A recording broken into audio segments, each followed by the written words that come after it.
So today we're going to talk about concentration.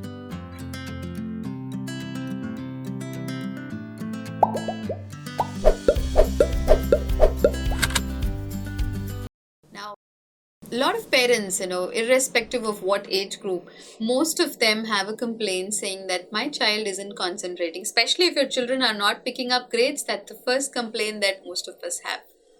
But to understand what exactly is this whole challenge around concentration, when you say my child lacks concentration or is not able to concentrate, what do we really mean? Most parents interchange concentration and we use it saying that my child is not able to sit, so he doesn't have concentration, or my child is not able to complete something, so he doesn't have concentration. So, to understand it deeper, I think we should also look at what is attention and attention span, because that's very, very critical with children. As an adult, when we look at children, we know they have a curriculum and they have something to complete, and we're able to really, look at them, measure it, and say that they don't have concentration. But do we really know how much is the attention span for even an adult? If you understand that, then you will understand that children are no different, and it isn't such a simple concept as well. So research says that an average adult, even if there's a biker, who's traveling on a road, which is supposed to be a very important task that you're doing, it goes into a autopilot mode within 10 minutes, which means that once they know they're going to do the same thing again and again and again, their regular, pattern takes over, which is if they know this is the route, that is how it'll, happen, which is, have you ever, traveled from your home to your office? Did you realize that after a few minutes you're not saying right, left, should I go forward, should I go backward? Nothing. You're just reaching home. And many times it happens you want to go to a shop and you, without realizing, end up at home and you say like, oh, I missed it. So it isn't something new for children to lose their attention span. It is so true for parents also. I mean, all of us have a challenge with managing our attention span. And especially today when we're in the world of gadgets, we have lots of distractions all around us. So if you're going through a blog, could be even ours, you would start reading something, but you'll find those hyperlinks and you'll end up somewhere else. And then what you would end up saying is, my attention or my concentration is low. So it isn't something only with children. Let's understand what exactly it is and how could we work around it. So coming to attention span, first thing for us to understand is it is only a duration of 8-10 minutes that we get, and it shuffles every 8-10 minutes, which means that one cannot have an attention span for 45 minutes, 60 minutes all together. So which is why we need a certain routine or a certain change in between every few minutes, which need not be a change in the activity, it could be the way it is processed. So after saying this, let's also go deeper and understand that attention span is going to change with age. It's also going to change. I mean, you cannot compare your daughter and your son. A lot of people come and say my daughter is very attentive but my son is not. There is a lot of hormonal dependency as well, so your son is not going to be as attentive as your daughter. He is going to be jumping around, but just because he's going to be jumping around doesn't mean that he doesn't have attention. He has a different learning ability. He learns through kinesthetics, so that's not the place to compare. So I think as parents, we need to really understand the topic a little more deeper than first labeling a child and looking at saying he doesn't have attention, he doesn't have concentration. There could be more deeper reasons to it. Now, how does attention come? You take your own self. Like, for example, I was saying, you're driving a bike. If you're driving the same bike on a new route which you have never driven before and you're not sure of the route, there is no way you go into autopilot mode, which means that you are creating an importance for what you're doing, and that is what governs your attention span. So if there is something that you've done number of times and then you already know how it's going to be, which is you're able to anticipate the outcome and you have done it number of times, you know how it is to be done, then the attention span is mostly low and you go into your autopilot mode, which comes it comes to making us realize that for children it is very important that they have interest in what they're doing, which is when we can even talk about attention. So now that we understand attention, let's also look at what can we do to enhance attention in children. So the acronym here would be CAT. You know how it is, right? We say, ring the bell for the cat. So CAT is the acronym here. C is for your curiosity. For anything to do where you want a child to become attentive, to concentrate, they need to have curiosity, which is, it's not that I want them to get attentive or I want them to, increase their concentration, but they need to be curious about what I'm going to talk.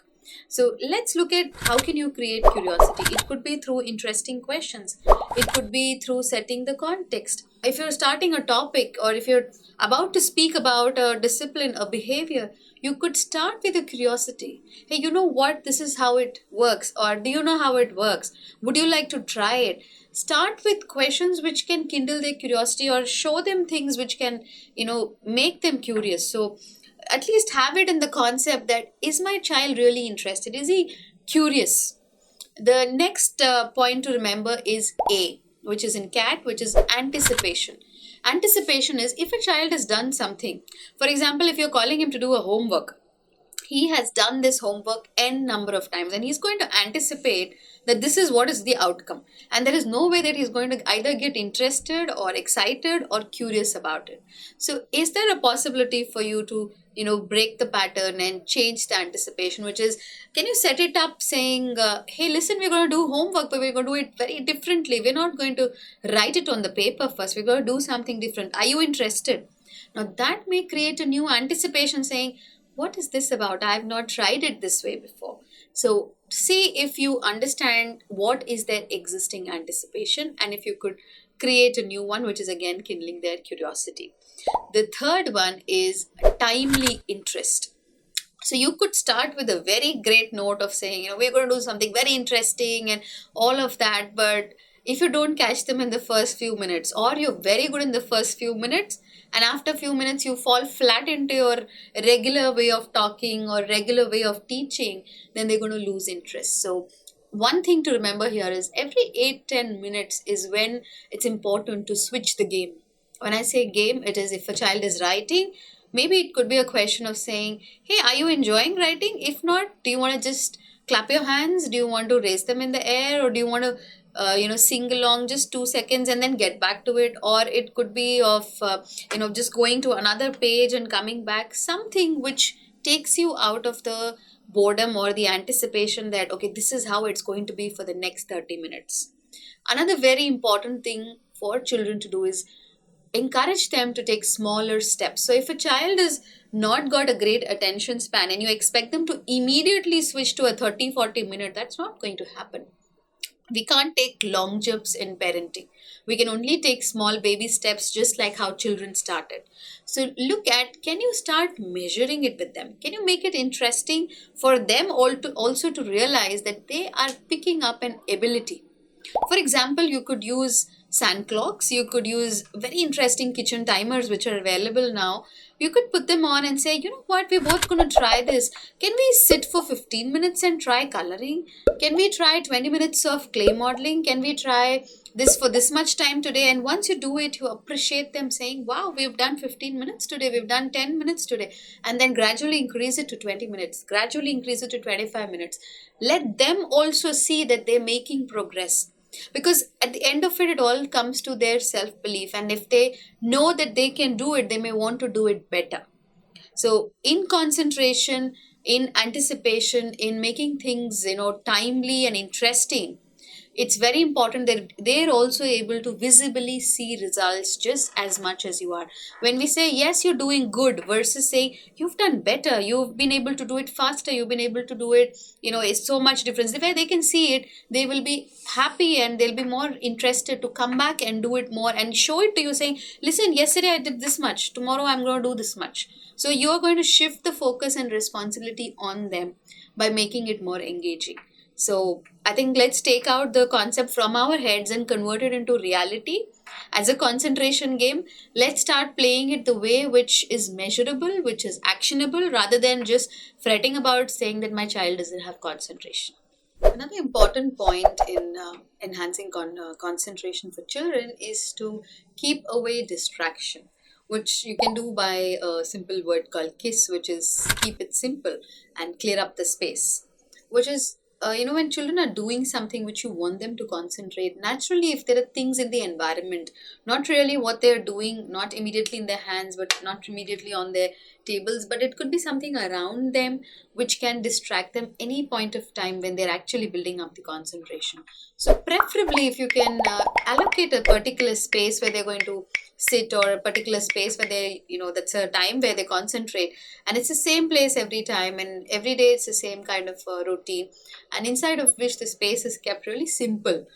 It's most of the people think, for children it should be all designer, lots of images, but we would say, keep it really simple, keep it plain, so that it's just the object that they're focusing and not too many things in the environment, because the brain keeps on picking up on saying what's in my environment, and it can take in different directions. So let's keep it really simple and remove all the clutter around, remove all the distractions around.